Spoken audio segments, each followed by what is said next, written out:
How to remove saved login information on Facebook. So let's head to the Facebook app and click on the hamburger icon.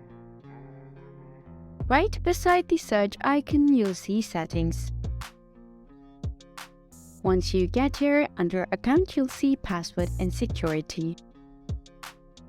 Once you get to this page, you can see the devices and places you are logged in from.